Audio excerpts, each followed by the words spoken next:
Assalamualaikum dan selamat datang ke Pala Bola News. Seperti biasa, Pala Bola News akan menyajikan berita bola sepak terbaik kepada anda semua pada setiap hari.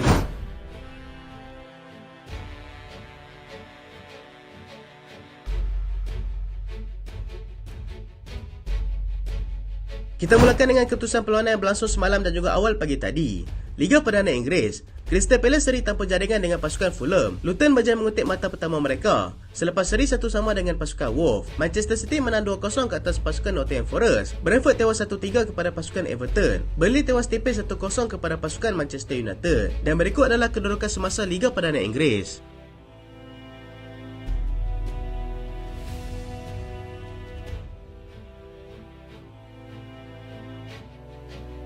Serie A Itali, AC Milan menang 1-0 ke atas pasukan Hellas Verona. Juventus tewas 4-2 kepada pasukan Sassuolo. Lazio seri 1 sama dengan pasukan Monza. Dan berikut adalah kedudukan semasa Serie A Itali.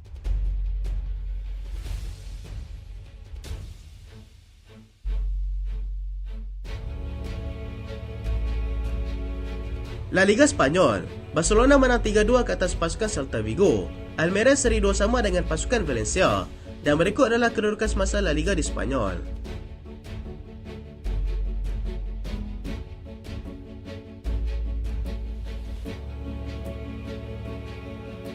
Kita singgah sebentar untuk melihat aksi di arena tempatan.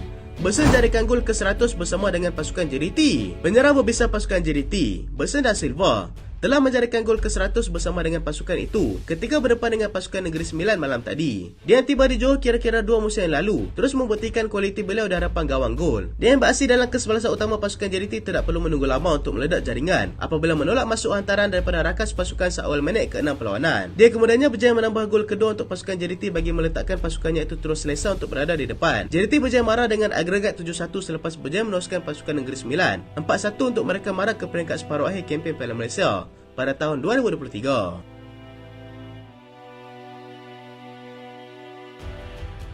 Penang cari ketua jurulatih yang baru. Pasukan Liga Super, Penang FC, dilihat telah melakukan persediaan awal menjelang saingan Liga Super musim hadapan apabila mereka difahamkan sedang mencari individu bagi mengisi kekosongan untuk jawatan ketua jurulatih mereka yang baru. Perkara itu telah pun dikongsikan sendiri oleh pihak pengurusan kelab melalui satu status di laman media sosial rasmi mereka, dan sehingga kini terdapat 5 individu yang berminat dengan jawatan tersebut. Keputusan untuk siapakah yang layak untuk mengisi kekosongan jawatan tersebut akan dilakukan dalam masa yang terdekat dengan mengambil kira beberapa faktor penting bagi kelab dan juga pasukan. Untuk rekod, musim ini pasukan Penang telah dilatih oleh Chong Yifat dan dibantu oleh Manzur Azwira. Mereka melalui musim yang kurang memberangsangkan dengan menghuni tangga ke-10 Liga, selain sudah pun tersingkir daripada saingan Piala Malaysia.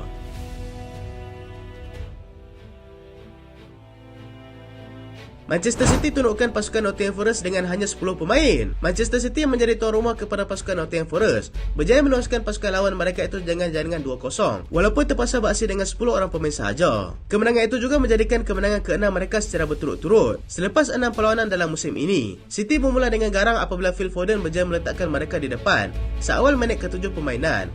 Erling Haaland kemudiannya berjaya meletakkan mereka semakin selesa di depan dengan gol kedua hasil bantuan daripada Matheus Nunes. Babak kedua dicemari dengan insiden di mana Rodri mencekik Morgan Gibbs-White selepas berlakunya pertengkaran lidah di antara mereka, dengan diakhiri oleh layangan kad merah kepada pemain tengah Manchester City itu. City bagaimanapun tetap unggul walaupun terpaksa mengharungi baki perlawanan dengan 10 orang pemain selain kegagalan pasukan Forest untuk menggunakan kelebihan tersebut untuk sekurang-kurangnya mencari 2 gol penyamaan. City kini gerah di pesada Liga dengan menang bersih 6 perlawanan dengan mata maksimal 18 mata.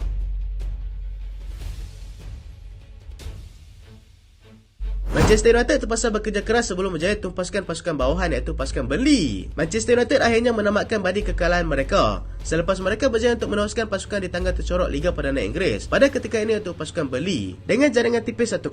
Mereka bagaimanapun terpaksa menanti sehingga minit ke-45 untuk kapten pasukan mereka iaitu Bruno Fernandes menjadikan gol tunggal dalam perlawanan tersebut. United sebenarnya berjaya menjadikan gol pertama pada minit ke-25 tetapi dibatalkan oleh VAR. Burnley turun selaku tuan rumah tidak mudah menyerah kalah dengan mereka berjaya menguasai 62% perlawanan dengan beberapa percubaan berjaya digagalkan oleh penjaga gol terhebat Manchester United iaitu Andre Onana. Dengan kemenangan penting ini, Manchester United berjaya mendaki ke tangga ke-8 Liga dengan mengumpul 9 mata hasil daripada 3 kemenangan. United seterusnya akan berdepan dengan pasukan Crystal Palace dalam Carabao Cup sebelum bertemu sekali lagi dengan lawan yang sama dalam perlawanan Liga pada Sabtu minggu hadapan.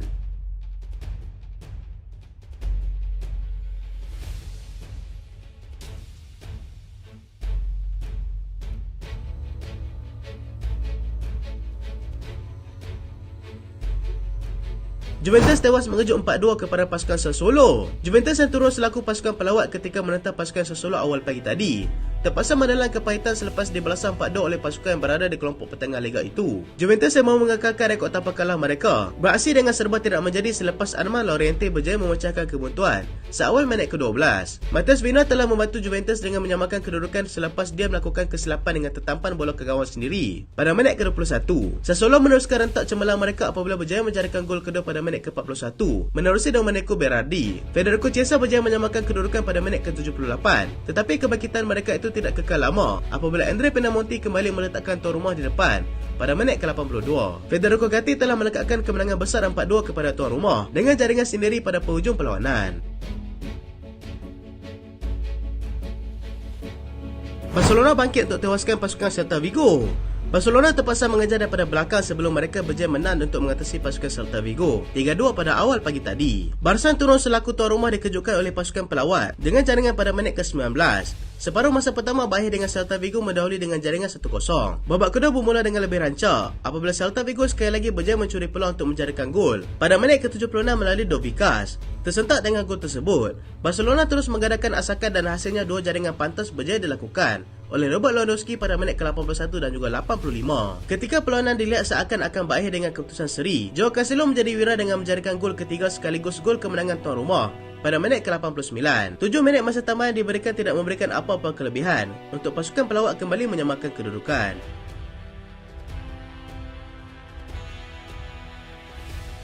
AC Milan kembali berikan tekanan kepada pasukan Inter Milan. AC Milan kini kembali mengejar kedudukan Inter Milan selaku pendahulu Serie A selepas mereka berjaya mengutip 3 mata hasil kemenangan tipis 1-0 ke atas pasukan Hellas Verona. Gol hasil jaringan Rafael seawal minit ke-8 sudah cukup untuk menggembirakan penyokong tuan rumah, walaupun sebenarnya mereka mampu untuk menjadikan gol lebih daripada 1 gol. Mereka kini berkongsi 12 mata dengan pasukan Inter, tetapi sudah bermain lebih 1 perlawanan, dan jika Inter tewas ketika menentang pasukan Empoli hari ini, maka peluang untuk mereka memintas kedudukan adalah semakin cerah.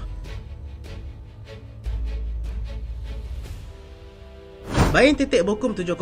Bayern Munich terus melakukan amaran kepada pesaing mereka dalam Liga Domestik selepas mereka berjaya membelasah pasukan Bochum 7-0 semalam. Menyaksikan perlawanan dikuasai hampir sepenuhnya oleh gegasi Bundesliga itu. Choupo-Moting masih mempunyai kualiti di hadapan gol apabila membuka jaringan untuk pasukan Bayern pada minit ke-4. Harry Kane kemudiannya meletakkan mereka semakin selesa di depan dengan gol kedua pada minit ke-13 sebelum Mathis De Ligt dan juga Leroy Sané masing-masing menjadikan 1 gol pada minit ke-29 dan juga 38 untuk meletakkan Bayern selesa mendahului 4-0 pada separuh masa pertama.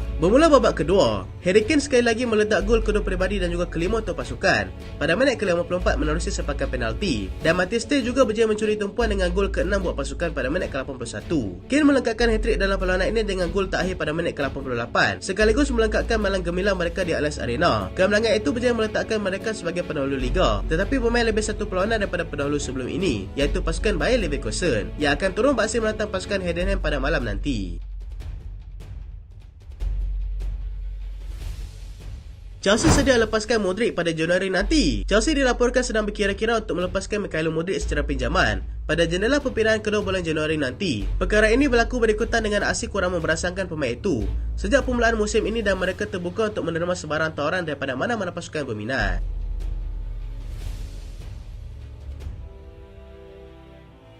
Real Madrid teruskan dengan plan B. Real Madrid dijangka tidak akan berdepan dengan masalah sekiranya mereka tetap gagal untuk mendapatkan Kylian Mbappe daripada pasukan Paris Saint-Germain dengan menjadikan Youssoufa Moukoko sebagai sasaran alternatif mereka. Ini susulan daripada keengganan pasukan Paris Saint-Germain melepaskan penyerang terbaik mereka itu.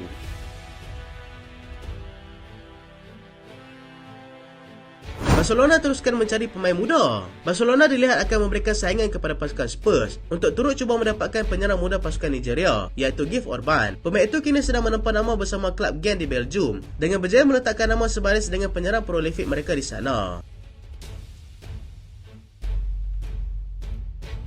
Ejen Moises Caicedo hanya nampak Chelsea. Ejen kepada pemain baru pasukan Chelsea, Moises Caicedo, menjelaskan yang pemain itu hanya nampak Chelsea sebagai destinasi terbaik untuknya. Liverpool yang bersaing rapat untuk mendapatkan khidmat pemain tengah itu gagal walaupun telah menawarkan sebanyak 111 juta pound kepada pasukan Brighton sebelum disilent oleh pasukan Chelsea dengan bidaan yang lebih tinggi.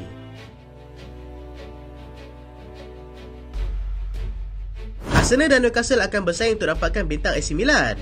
Arsenal dan Newcastle kini akan bersaing untuk cuba mendapatkan bintang pasukan AC Milan, iaitu Charles de Ketelaere. Pemain itu kini sedang bermain secara pinjaman bersama pasukan Atalanta. berita pada kali ini dan terima kasih sebab tonton sampai habis. Jangan lupa like, jangan lupa share, jangan lupa subscribe. Aku Solian. Assalamualaikum.